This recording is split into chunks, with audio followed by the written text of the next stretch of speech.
This is DEM BOYZ, a Dallas Cowboys podcast with Jose Ovalle and Shane Carter.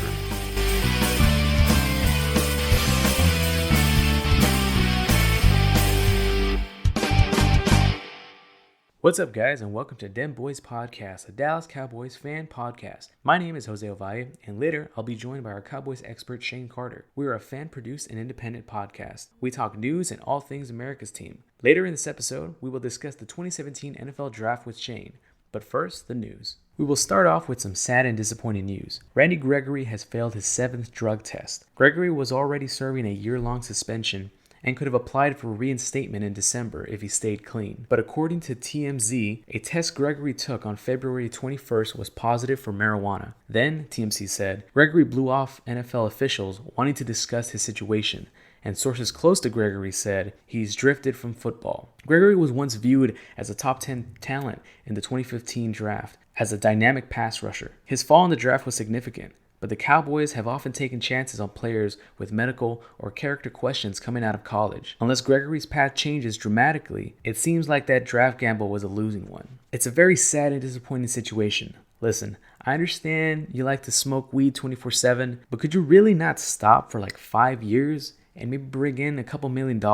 I don't blame addiction or stupidity or anything like that. I truly believe Randy Gregory needs to get some help from a professional. A level-headed individual does not mess up 7 drug tests where the reward for passing is playing in the National Football League and earning millions. Hopefully the draft will replace the spot that Gregory was wasting. Now the biggest story of the week, the 2017 NFL Draft, and boy, it was a fun one. I'll go through the draft and give my takes on it, and then hand it over to Shane for analysis on how these players will help the team in 2017. Let's start in round 1, pick 28. The Dallas Cowboys select Taco Charlton, defensive end out of Michigan. Now, it wasn't the sexiest pick, but a solid one given what kind of talent fell in the late first round. Taco will help the weak D-line immediately, and he'll probably have maybe some Taco Tuesday or Taco Sunday endorsements as well. Round 2, pick 60, Chibodi Awuzie, cornerback, Colorado. I may have butchered his name, but he's a solid pick. He could be a starter come September. Round 3, pick 92, Jordan Lewis, cornerback out of Michigan. Another Wolverine looks to join the Cowboys, giving youth and depth to the secondary. We lost a lot of guys over the offseason, and the Cowboys look to get better and younger at the same time. Round 4, pick 133, Ryan Switzer, wide receiver, North Carolina. An exciting weapon with quickness and speed to help our return game. He's a Cole Beasley clone whose speed will kill. He should be exciting on offense as well. Round 6, pick 191, Xavier Woods, safety, Louisiana Tech. It's a new day, yes it is. No, not that Xavier Woods. This playmaking safety will look to challenge for a starting spot.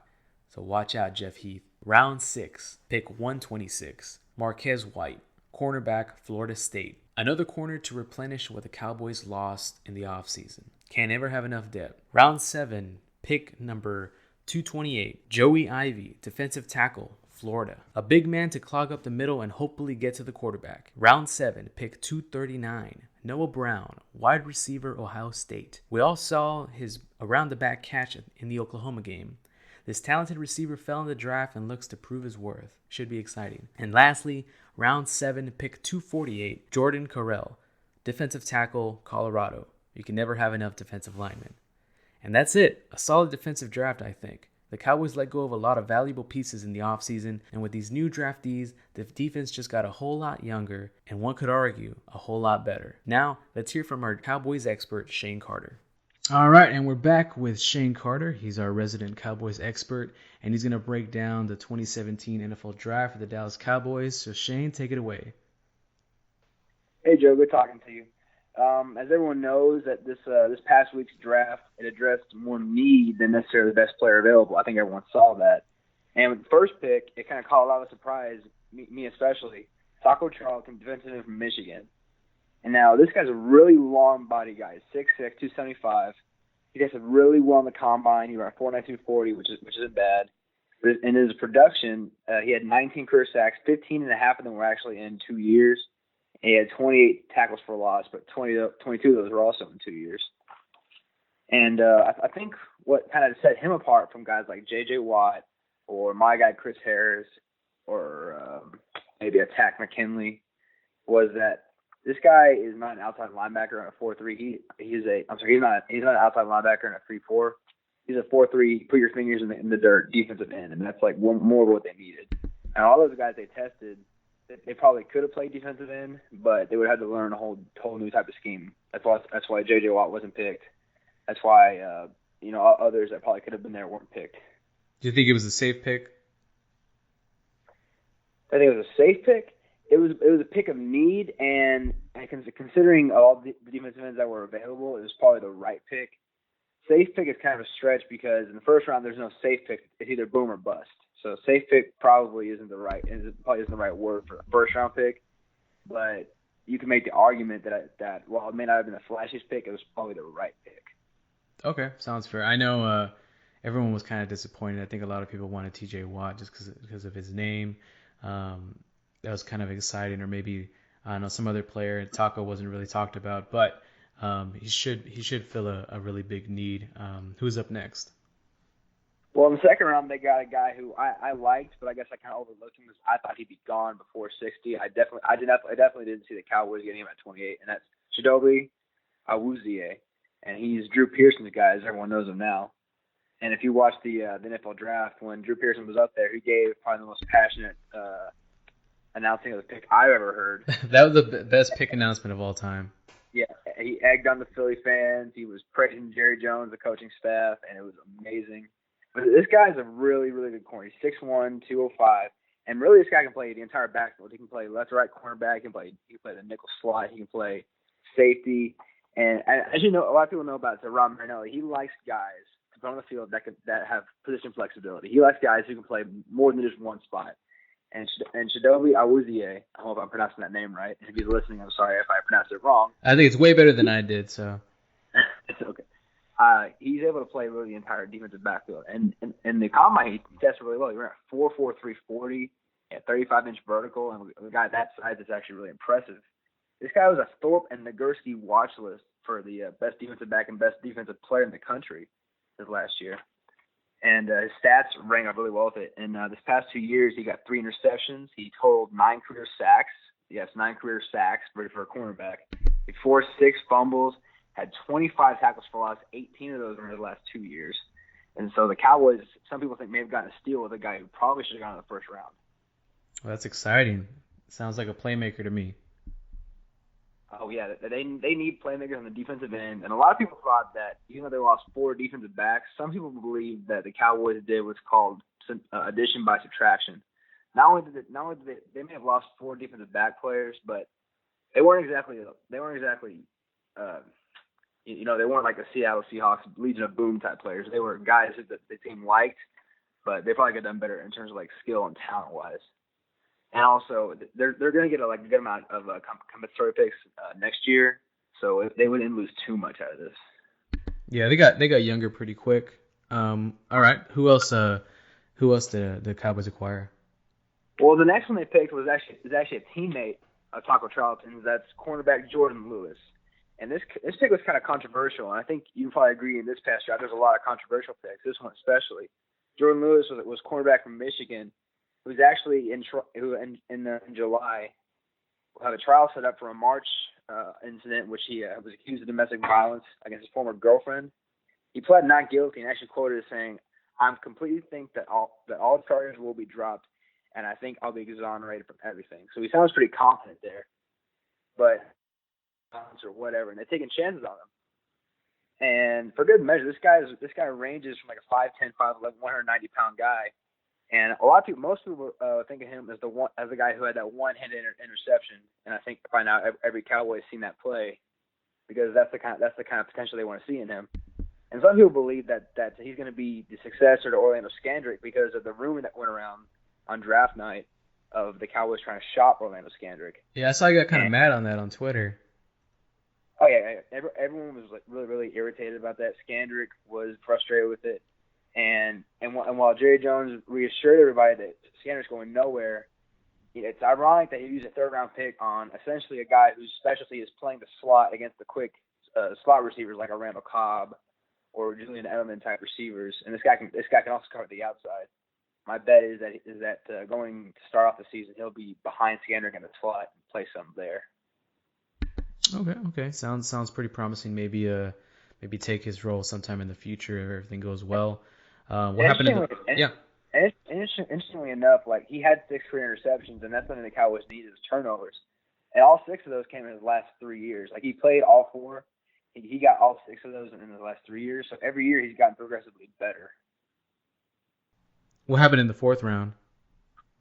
In the 4th round, this one got mixed emotions from Cowboys fans. Not because it wasn't a good player, but because they thought maybe it was too early for a guy that didn't fit the need. And that's wide receiver Ryan Switzer from North Carolina. And he was Mr. Trubisky's favorite target.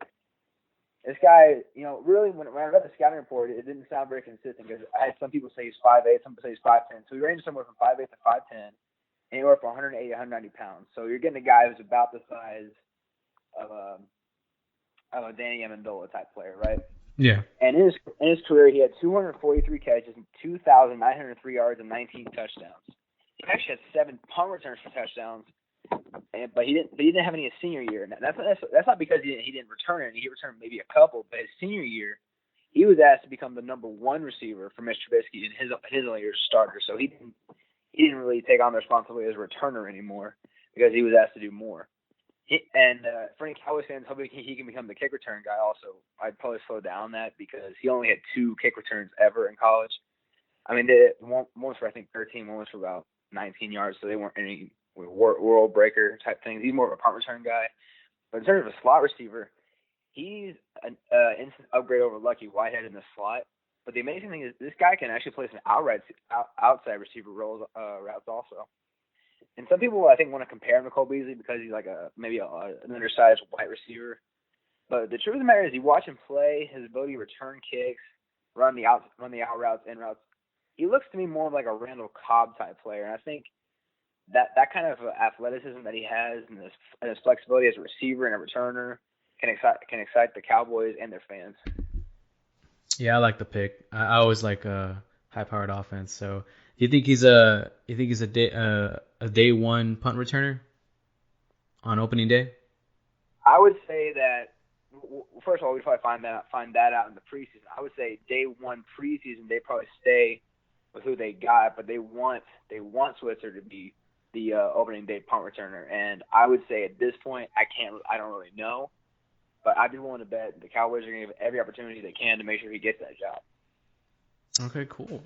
What about the next pick? I know it was until the 6th round, right? Mm-hmm. Well, this pick they actually had to trade up a couple spaces because between the 4th round and the 6th round, they had I can't remember the exact number. They had hundreds of picks before their next chance to get a player, and they still hadn't picked a safety at that point. And ironically, if you remember my final mock draft, one of the players I had was safety Xavier Woods from Louisiana Tech. Yep, you called it. I did call it. I called the round wrong because I thought that. And if you read the reports, they were actually considering taking him in that round. Yeah. Yeah, and so I almost had in 2 years I almost had 3 picks in the right space because remember right last year I said Zeke at number 4 and I said Dak at 135. Yeah, that's why we have you as our Cowboys expert. I get one right every now and then, but I really like Xavier. And what surprised me, this guy actually had a 3rd round grade on him, but he's one of those players that fell. But he fell all the way to the 6th round. Now this guy's going to range about 5'11" to 6 foot, which is a good size for a defensive back, about 200 pounds. And what the Cowboys want from the secondary players, really from A defensive players, they want production. They want guys who can cause turnovers, and this guy causes them in bulk. 6 forced fumbles, 14 interceptions, and 2 of them were for touchdowns. That sounds really exciting. We need that on defense for sure. We had another pick in the 6th round. Is that right? Yeah, we did. But before we go to the next pick, I know a lot of people are wondering what Woods would play because at 5'11", 6 foot, he'd probably be a free safety. Some people speculating that Chidobe Awuzie would actually switch to strong safety. They would put Woods at free safety and switch Byron Jones back to the cornerback. Oh, I can see that happening. Yeah, the thing with Woods though is that he can play both safeties because he's a good tackler despite his smaller frame, and he's a great coverage guy. So the coverage skills put him instantly as an upgrade over Will Cox or Church. If I were him, I would gain about 5 or 10 pounds more. That way, when he goes against running backs, he's not getting hit by a brick house. Do you think he's a threat to Jeff Heath's job anytime soon? Jeff Heath is the team's best special teams player that's not a kicker. I think they value him as that, and I think they value him in the rotation. I think Jeff Heath goes in day one as the favorite to start, but knowing Woods and his best strength being coverage, and that's something that the Cowboys needed, I think Woods almost forces them to consider him as a starter. Okay, sounds good. Who's next? The next one is actually their original 6th-round spot, Marquez White. It's a cornerback I actually really like. I don't know if the Cowboys would get him, but I really liked him coming out of Florida State. Bit of a smaller guy, 6 foot 185. He got 4 interceptions in 3 years after his senior year. And if you remember last year's 7th-round pick, Rico Gathers was a basketball player. Actually, Marquez White played a little basketball at Florida State, and he definitely has the athleticism that they want.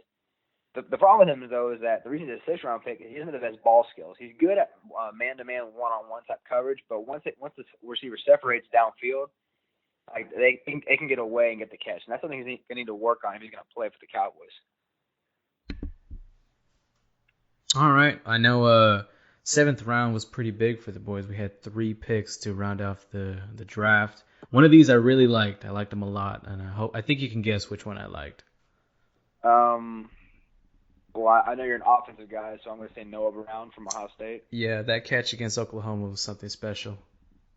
Yeah, see, a lot of times these players no one ever hears of. There's always that one highlight that they go back to and they break that down. Kind of like Jordan Lewis with a one-handed interception. With Noah Brown, though, he's a very raw player. He was there for 3 years but only played 2. His freshman year had very limited time, missed all his entire second year because of a major injury, and his like third year, really his second year playing, he had 32 catches, 402 yards, 7 touchdowns. And his career numbers were only 33 catches, 411 yards, 7 touchdowns. So other than 1 catch, his entire production was his third year. But the Cowboys like his big ceiling, his big potential, his sort of Andy Lee type thinking, where he's probably gonna take a year off, or kind of redshirt this year. But one thing that I think you liked about him also is that he got the vote of confidence from an Ohio State player from last year by the name of Ezekiel Elliott. That's right. I heard there was a word on the street that he was pushing for the Cowboys to pick him as well. So that's always promising. That's because one thing the Cowboys really like at their receivers is that they can block downfield. And that's something Dez can do. That's something Terrence can do. That's something Cole can do. They can block downfield. And Noah Brown is 6'2", 222, and this guy can block. You watch him playing with Zeke his freshman year. He can block downfield. He can more than hold his own against cornerbacks and safeties blocking downfield. And so they know the ceiling he has, but the problem is he's very raw, very, very new. And a lot of people were surprised that he actually left college that early with very limited playing time. All right, hopefully it turns out to be a pretty good pick. We got 2 more in the 7th round. Yeah, the last 2 were both of them were defensive tackles. One was Joey Ivey from Florida, Rod Marinelli's guy. The other one was Jordan Carroll from Colorado. And this guy was a teammate of Chidobe Awuzie. It's kind of unusual for the Cowboys to get 2 pairs of teammates, but they did it this year. Now I told you in our last podcast that I thought the nose tackle was a position of need that no one was really talking about. And what they got with these guys is it looks like they got a couple of guys who can play the 3 or the 1. They don't have the greatest production, but they do have a lot of solid game tape. Joey Ivey, the guy from Florida. In case anyone wants to look this up, whenever they announced the draft pick, they went to the Cowboys war room, and you can see Rod Marinelli sort of clapping his hands and smiling, big grin on his face. So this guy probably has an edge right there. And something tells me that if one of these guys are going to make the roster, they want to make the practice squad, Joey Ivey would probably have the edge there. Okay, sounds good. Do you have any other thoughts on the draft? I do. This draft was probably one of the more controversial ones because you have players like Joe Mixon, D.D. Westbrook, Chad Kelly, Jordan Lewis, Caleb Brantley. Players with a lot of baggage. Players that lost money, lost draft spots like Reuben Foster. Guys with off the field issues or maybe a one-time mistake, kind of like a Jabril Peppers. There's always a player or two out there every single year that does it, but this year it seemed like every other pick or every couple picks, there was a guy who did something wrong off the field, whether it was drugs, whether it was beating the girlfriend. And, you know, at some point I would like for these prospects to come in and for once there's nothing wrong. No one's testing positive for drugs. No one's beating their girlfriends. No one's stealing anything. And we're not just giving them a pass because they're really good at football. Now, I'm all for second chances, but I would like for some people to have some accountability and not give these kids favoritism just because they're really good at playing football. Yeah, I can see that. I hear you on that. I think it's just it's so rampant right now because of social media. Everything comes out. Everybody knows everything about everybody. So even if some player does some minor thing to where, you know, he may or may not have hit somebody, and, you know, in his family and his friends and at the school it wasn't a big deal, but because, you know, this guy's an amazing football player, he's going to be a professional, it comes out in the news and it kind of hurts him and, you know, hurts his pocket in the long run. Now, I agree with what you're saying. You know, he should never put himself in that situation, and, you know, just like Randy Gregory, I spoke about him earlier in the podcast. You'll hear later on. Just you know, for a couple of years, just stop smoking weed, man. You know, you're gonna be a millionaire. You're throwing this opportunity away, but, you know, hopefully the kids in the future will do better, and you know, they can take this opportunity to its fullest. But cool, it was great hearing you again, Shane. Thanks for your insight, and we'll see you next week. Okay. All right, thanks, man. Take care. All right, you too. All right, guys, I hope you enjoyed the draft, and I hope you enjoyed the show. Be sure to follow us on Twitter at DEM BOYZ PODCAST. You can follow me on Twitter at AmoreandCupofJoe. You can follow Shane at Shane Carter, Texas. Make sure to like our Facebook page and subscribe to us on YouTube, or just keep track of this podcast anywhere you listen to, on iTunes, Podbean, or any other service that you use. But thanks again for supporting us, and thanks again for listening. Bye-bye.